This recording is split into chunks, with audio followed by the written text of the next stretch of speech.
What happens when a village prankster's tricks backfire? Will anyone believe him when tragedy strikes?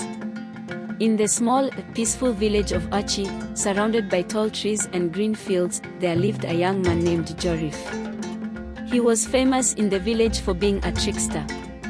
Joriff loved playing pranks on the villagers, and no one was safe from his mischievous ways. Whether it was hiding a snake in the village chief's hut to make him scream or telling the elders that the moon had stolen the sun, Joriff always found ways to make people laugh, or sometimes, get angry.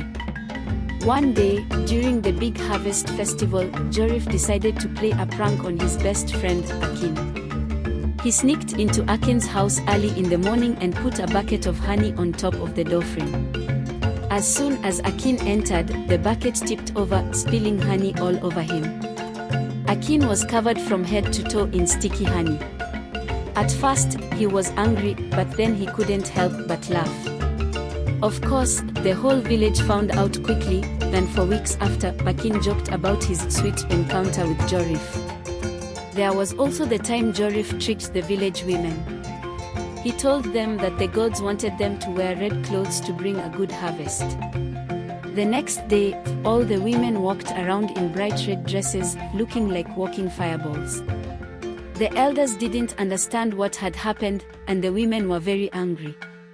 But Joriff convinced them it was for good luck, and eventually, they forgave him. However, not all of Joriff's pranks were harmless. One day, he swapped the blacksmith Giddy's regular hammer with a much heavier one. When Giddy tried to use it, he hurt his hand. The village had to care for him while he healed. For a moment, Joriff felt guilty, but it didn't last long, and soon he was back to his usual tricks. Despite his pranks, Joriff was loved by most of the villagers.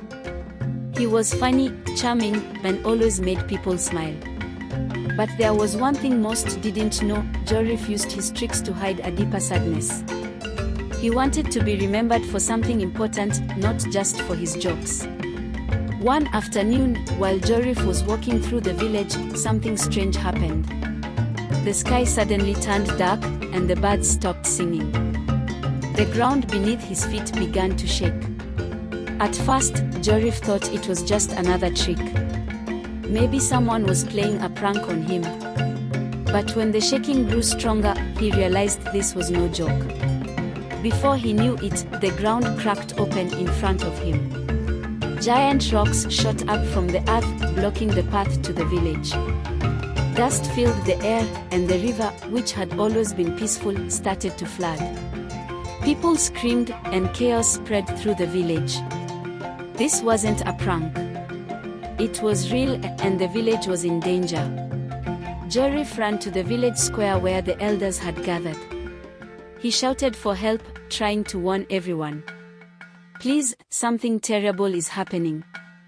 The earth is shaking, and the river is flooding. We need to leave." But the villagers didn't believe him. "Joriff, stop with your jokes," they shouted. "You've tricked us so many times, we are not falling for it this time." Akin, his best friend, shook his head. "Joriff, you've done enough damage with your tricks. Now you're scaring everyone. Stop." For the first time, Joriff felt truly alone.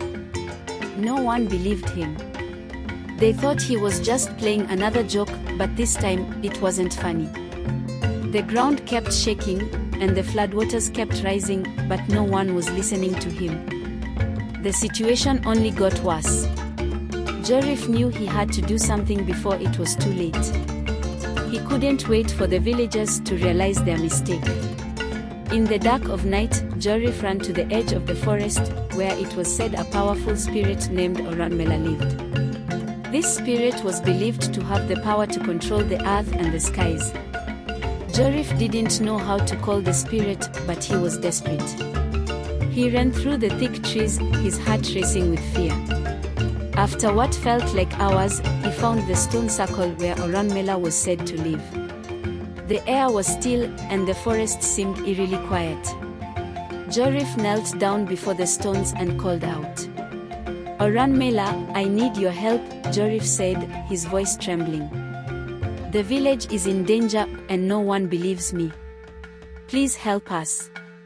There was a long silence. Then the deep voice filled his mind.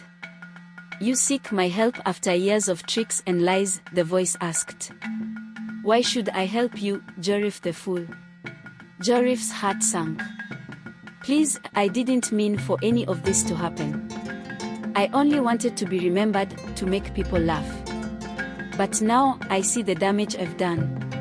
I can't watch my village be destroyed. Please, help us." The earth rumbled beneath Joriff, and he felt the power of the spirit. "I see your regret, Joriff. You have caused much trouble, but it is not too late. If you want to save your village, you must first save yourself." Suddenly, the ground shook, and Joriff felt as if he was being pulled into the earth. He was surrounded by darkness, and his whole life flashed before his eyes. The pranks, the laughter, the jokes, everything seemed so small now. All that mattered was saving his village. When the shaking stopped, Joriff found himself standing at the edge of a giant crack in the earth, with the village far below him.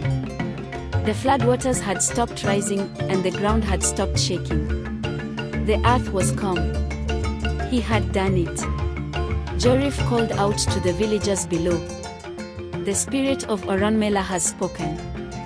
The earth will swallow us if we don't leave. We need to get to higher ground now." At first, the villagers didn't believe him.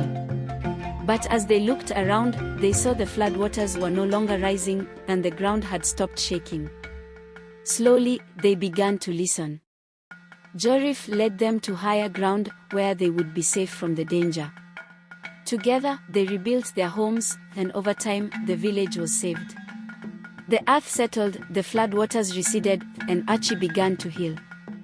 Joriff, once known only for his pranks, had become a hero. He had saved the village, not with his tricks, but with his courage. From that day on, the villagers no longer saw Joriff as just the trickster. They saw him as the man who had saved them. His pranks were forgotten, and his true worth was remembered. Joriff had learned that some things were too important to joke about. Joriff's story didn't end there. The villagers knew that danger could return at any time, and they watched Joriff carefully. Would he go back to his tricks, or had he truly changed? Only time would tell, but for now, they were grateful to Joriff, the trickster who had learned the value of honesty, bravery, and selflessness.